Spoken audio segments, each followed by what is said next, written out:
Hi, it's Jo Bills from Freshagenda, and I'm here to talk about the latest Horizons newsletter. That's our monthly newsletter where we cover some of the megatrends that are shaping the food industry.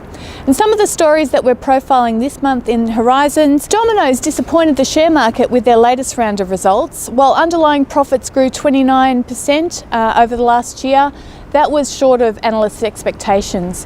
And while this share market darling has really ridden the crest of the tech wave in streamlining online ordering and offering an okay product at a high value price point, some are wondering if the bubble has burst for Domino's, which has been so dominant in the last couple of years.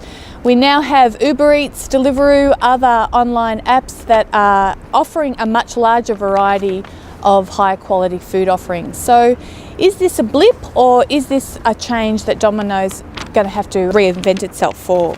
One of the other stories we're profiling this month is around eat this and die headlines. Now we see a lot of these kind of headlines as clickbait in the media.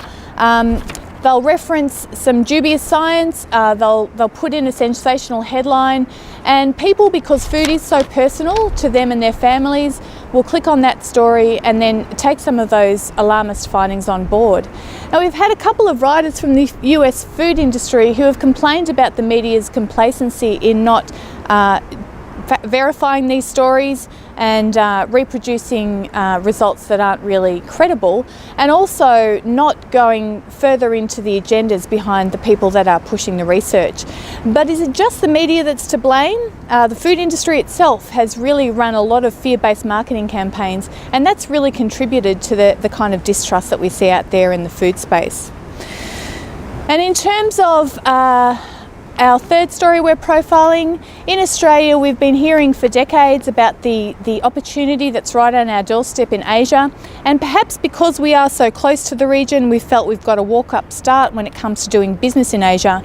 But a recent research report that we're profiling in this month's newsletter really talks about the fact that we're not Asia ready, and that we haven't built the capabilities in our large businesses to actually achieve the outcomes that we might be looking for.